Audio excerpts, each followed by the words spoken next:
Okay, tunaenda kwenye picha yetu namba 2. Kijiji ni Sumalang, alafu nchi yenyewe ni Indonesia, alafu picha inaitwa Sumala na Kumala. Unaona, sasa tunamuona Bilastiri wakati anamuonya Sumala kwambia akitenda hicho mfanyia baba yake ndo maana akatundikwa pale na avumilie mpaka usiku ndo atatolewa. Kweli usiku umefika, wako pale mezani ndo anakula chakula. Adhabu ya Kumala ishaisha pale sasa. Maisha mengine yanaendelea. Sasa Kumala akawa ana hasira kwa kitendo alichofanyiwa mchana. Sio yeye, Sumala ndo kamuingia. Vua chupi, nguo ya ndani, mezani, kapanda juu ya meza. Unaona? Huku chakula kinaliwa alafu kapanda juu ya meza, alafu kakaa mezani anakojoa mkojo kwenye chakula, alafu huku anacheka. Huyo akamwambia wewe unafanyaje? Akaitwa Askili. Askili, muondoe hapa, mpeleke kule kule bwana. Kumala alikuwa na nguvu za ajabu, alimkunja Askili kama mtoto mdogo vile. Askili alikuwa anamsurubu, lakini siku hiyo Askili mwenyewe hakuamini kitu kilichotokea. Alafu Kumala akakimbia. Sasa yule Bisumi na Askili wakaanza kumtafuta na Lastili mama yake. Wametafuta usiku, wameangalia kumkuta kwenye store anakula mzoga uliooza, sio ni wakunguru sio na nini, ndo amemkuta huko. Kesho yake unaona pale Kumala amekaa pale anazungumza na nani? Anazungumza na bibi, anasema kwa nini unafanya hivi? Sasa Kumala anasema sio mimi naifanya haya mambo, ni Sumala. Akasema Sumala ni nani? Akasema kuna mtu mwingine, ni dada yangu anaitwa Sumala ndiye aliyejitambulisha hivi. Sasa alivyokuwa anaongea Lastili akasikia, akasema anasemaje? Huyo akasema amesema kuna mtu anaitwa Sumala. Sumala akajua ile aliyoambiwa kwamba kuna mtoto mwingine atazaliwa wa shetani na ndalie uwawa. Inakuwaje? Ikabidi bibi huyo mama Lastili anyomfoke taratibu anaenda kule kwa bibi mganga. Sasa huku Bisumi akamwambia nani? Akamwambia huyo hapo, bwana sikiliza, mimi naondoka hapa, lakini hakikisha unaweka usalama. Akamwagiza na mwanae, wewe kaa hapa na Kumala, mimi naenda kumsindikiza anti, anaenda sokoni, kuna vitu tunaenda kununua, sawa? Ikabidi kumba mfuatilie yule Lastili nyuma kwa nyuma anakoenda kwa yule Bituki na mganga. Sasa amefika pale Lastili na Bisumi yuko nyuma anafuatilia. Sasa Lastili baada ya kufika pale akamkuta mzee wa usafirishaji pale, mzee Nyento. Akamwambia sasa hizi Nyento, akaza safi, nataka kwenda kwa Bituki na mganga. Akasema Bituki naye mbona amekufa miezi 2 iliyopita? Tushazika, tushasahau, msiba umeisha. Unaambiwa tumbo lilimcheza.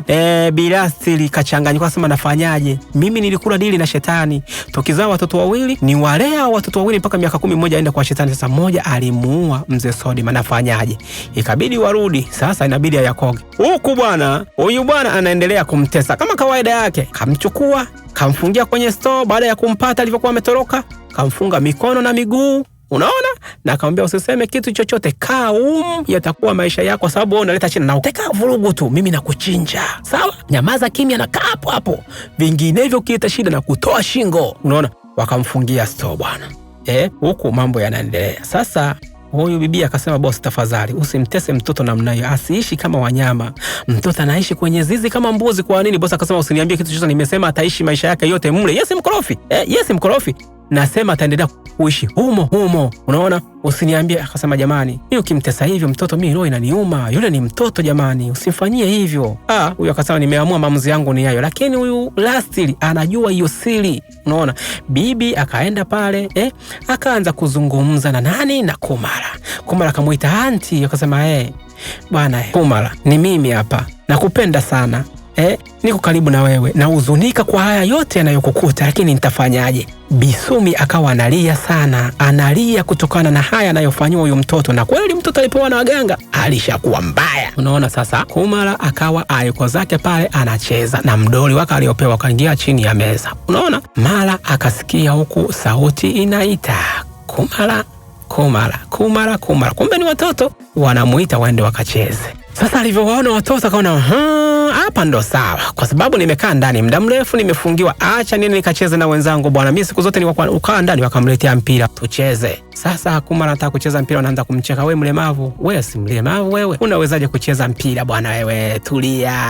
Wewe unachezaje mpira? Lete huko mpira. Wakachukua bwana matope kama kawaida yao, wakampaka matope. Wewe si mtoto tajiri? Unajifanya mtoto tajiri toki ndani. Sasa sisi tunaonekana machokora, ngoja piga paka matope, rusha huko. Bibi kuona vile Bisumi akaanza kuwatimua watoto, tokeni hapa, toka hapa. Kwa nini mnamuonea mtoto? Nini? Akawa anafukuza pale, akambeba tena. Kumala anamrudisha tena nyumbani, lakini huko analia. Alafu anafanya kile kitendo wale watoto, kumbe wazazi wako juu wanaangalia, hata kuamlia wamemsusa sana huyu mtoto, lakini wanajiletea matatizo. Sasa wapo wanakula pale. wanapiga mistori. Akasema mbona nasikia sauti, kwani kuna kitu gani huku kinaendelea?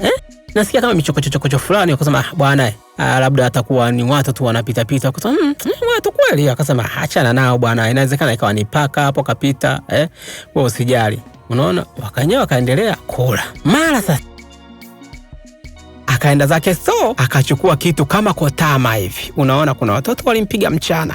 Sasa kuna Korio amechelewa, anaenda kuchota maji kisimani. Kaagizwa na mamake, anamwambia wahi sana ukachote maji, usiku umeingia. Sasa bwana ameingia, Kumara anaanza kutikisa majani pale, Korio njoo hapa, Korio njoo hapa. Korio akasema nani ananzingua kwanza? Mtu usiniteuze siku, sitaki mtu ajipendekeze mimi. Mbona ajipendekeza vipi? Akachukua maji akamwagia, nimekuweza, usinifuatilie bwana, chukua time zako, mimi nachota maji sasa hivi, nishachelewa alafu nitakunichelewesha zaidi. Wakati mama akasema ni wahi, akaitwa tena, oya njoo basi, njoo hapa. Akatoa ile kotama yake, sijui mundu anamuonyesha. Sasa Korio akaanza kuogopa. Bwana akataka kukimbia, akamkamata, akachukua ile kotama ile, shindilia sana chinji. Unaona bwana, sasa muda umepita, inabidi wenzie wanaanza kumtafuta usiku. Huyu mtu kaenda wapi? Wanaita Korio umeenda wapi? Korio uko wapi? Wanaangalia huyu bwana yuko wapi huyu? Maana mama kamsubiri muda mrefu. Unaona, wanabishana pale, kama vipi turudi nyumbani bwana, huyu mtu aonekane na atakuwa ameenda wapi kwani? Mara sauti inatoka juu kwenye mti. Unaona, inaita Korio. Mara kuangalia hivi, damu inamdondokea, kuangalia juu, haya wanaona ametundikwa bwana huyo bwana. Mara kashachinjwa. Akasema wewe umemchinja ndugu yetu, tutakuua. Mara wakati anasema hivyo, akakabwa tena, akaanza kupigwa sana, kachanwa sana na mundu, naambiwa katobolewa tumbo chali. Bwana akaanza kuleta matatizo. Kwenye kioo ukiona wapo wawili, wapo kwenye maji wanaonekana, yuko na mwenzie. Basi bwana, imeenda mpaka asubuhi, taarifa imefika watoto hawajaonekana. Wanaanza kutafuta watoto kijijini, wanatafuta kijiji kizima, watoto wameenda wapi. Walienda kuchota maji usiku, waonekane. Wanaita Korio Sakuro mko wapi? Bwana ametafuta mpaka usiku. Unaona, akaweka mkutano pale. Wakasema jamani, sasa hivi jaribuni kuwa mnawachunga watoto wasitoke usiku. Sasa hivi hali sio nzuri, mtoto akitoka usiku lazima atapotea. Mmesikia? Ndio tumesikia. Tuendelee kutafuta watoto. Sasa akachukua watoto wengine wakahifadhi sehemu fulani ili wasitoke, yakawa matatizo, kwa sababu sasa hivi wimbi la kupotea kwa watoto na wanauawa limekuwa kubwa. Kwa hiyo wakawa wamewafungia sehemu kutafuta wale wengine waliopotea. Sasa watoto wenyewe wanaendelea kupiga story mle ndani, wakati wanabishana, mimi naweza, mimi nacheza kama Ronaldo. Mara mlango umefungwa, angalia ni Kumara. Akasema Kumara?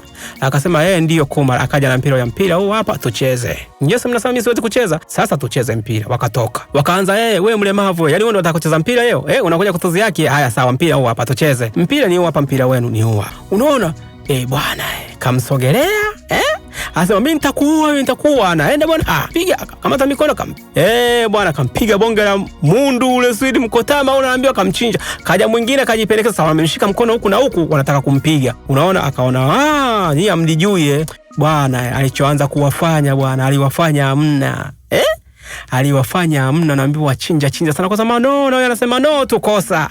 Pigwa tena, ya kichogo, kuisha kasi. Huyu akaamua kumchinja shingo kabisa. Tena huyu ndiye alikuwa mkorofi kweli huyu. Wewe uko mkorofi haswa. Basi bwana, baada ya kumchinja shingo, huku wanakijiji wanaendelea kutafuta mpaka asubuhi. Wanatafuta, hawajawapata watoto. Sasa wameenda sehemu, wanaangalia kwenye majani, wanakuta kweli kuna maiti pale zimefukiwa na majani. Wanaanza kuangalia, wanakuta ni watoto tayari, wakina Sakuro, Korio washafariki muda mrefu.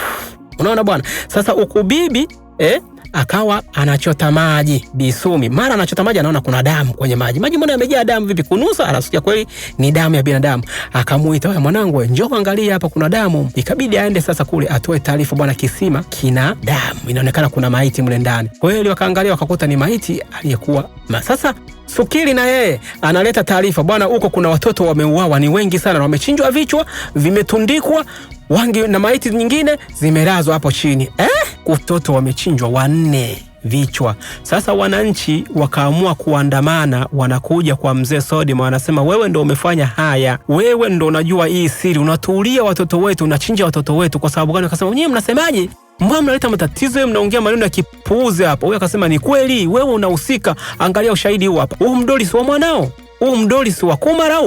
kwenye maiti tumekuta kuna mdoli na mdoli wa mwanao huu hapa. Akasema oya, angalia kitu mnachozungumza. Sasa wewe nitakufanyia kitu kibaya sana unaleta mdomo, unasema mimi ndio nahusika kwa hili. Kivipi? Sasa nasema hivi, ondokeni nyote, rudini majumbani kwenu, kitakachotokea nitawataarifu. Akamwambia sikiliza, andaa kamfunge yule Kumara vizuri sana. Alafu akamwambia mke wake, mimi naondoka, naenda kulishughulikia ili swala. Unaona, naenda kwa mtaalamu, kwa mganga nikalishughulikia. Sasa huyu mama kana sema basi twende yote. Akasema hapana, wewe baki, mimi naenda peke yangu, alafu nitarudi tena baadaye, sawa? Alafu nitakuletea majibu, ila mimi ngoja kwanza niende nikalishughulikia ili swala. Wakaenda kule kwenye store kwanza ili wachunguze kama kweli Kumara kahusika na ili swala. Wakaangalia wanafunua sehemu fulani, wanakuta kuna tobo. Kweli walivyokuwa wamemfungia mle Kumara alitoboa, na kweli ndiye aliyeenda kuleta yale maafa. Huyu mwanamke akasema Mungu wangu. Lastili akasema huyu baba akasema haya matatizo yote ni Kumara kayafanya haya yote. Huyu akasema huyu akasema lakini sio Kumara peke yake, huyu ni Kumara na Sumara. Huyu akasema Sumara. Ndio akakumbuka, kumbe yule mtoto niliyemuua ndiye anayefanya hivi. Mama akasema ndio, ulifanya kosa kubwa sana kumuua yule mtoto. Mimi nilikula dili na shetani. Nilienda kwa mganga akanipa watoto wawili, akasema watoto wawili mpaka watimize miaka 10, mmoja ataenda kwa shetani, mmoja tukabaki naye. Sasa wewe yule wa shetani ukamuua, akabaki huyu. Sasa matatizo yule ndo karudi, wewe ndo umeleta shida zote, wewe ndo uliyemuua. Sasa tumekuisha mume wangu, hapa hatuna ujanja, hatutoki. Sasa huyu mzee Abdi akaenda kamuuliza Kumara, hivi ni kweli yote unayofanya ni kweli wewe? Huyu akasema sio mimi, na yayofanya ni Sumara, lakini Sumara ananiingia mimi ndo nafanya hivi vitu, lakini sijui baba ninavyokuwa nafanya hivi vitu, ila Sumara ndo ananiingia na kufanya haya mambo yote ya ajabu. Akasema kumbe ni Sumara ndo anafanya hivi.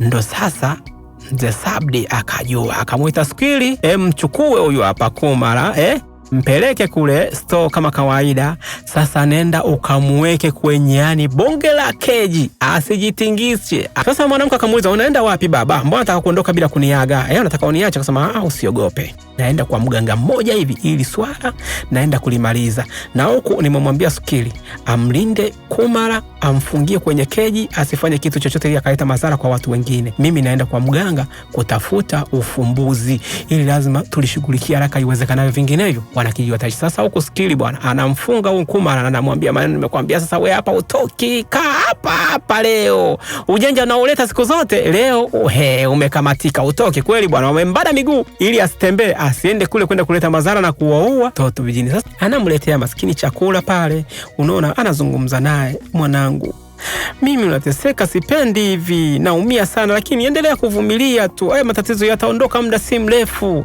Akasema anti, mimi nakupenda sana, nakupenda, ila unatakiwa kuondoka haraka iwezekanavyo, usiendelee kuishi hapa, matatizo yanayokuja ni makubwa, unaona, mimi nakupenda. Na yeye akasema Kumara, na mimi mwenyewe nakupenda sana, sitaki kukuacha. Yeye akasema utaki kuniacha sasa mimi nakupenda, ili ujinusuru inabidi uondoke, kwa sababu kuna Sumara ndo ananiingia, ndo anakuja kulipiza kisasi kwa watu wote wa hapa. Kwa hiyo nakuomba uondoke ili wewe yasije yakakukuta. Bibi alivyosikia hivyo ikabidi akubali, akumbatiane na Kumara na yuko tayari kuondoka. Kweli bibi akabeba mizigo yake yote. Unaona, anaangalia nyumba, alikuwa anampenda sana Kumara na analia sana, lakini ana jinsi, inabidi aondoke, vinginevyo na yeye atakufa. Kwa hiyo akaenda akamchukua mwanae, akamwambia mama vipi, tunaondoka? Akasema tunaondoka jamani, hatuendelee kuishi hapa. Akasema wewe, hatuwezi kuendelea kuishi hapa, ni matatizo matupu, tutakufa.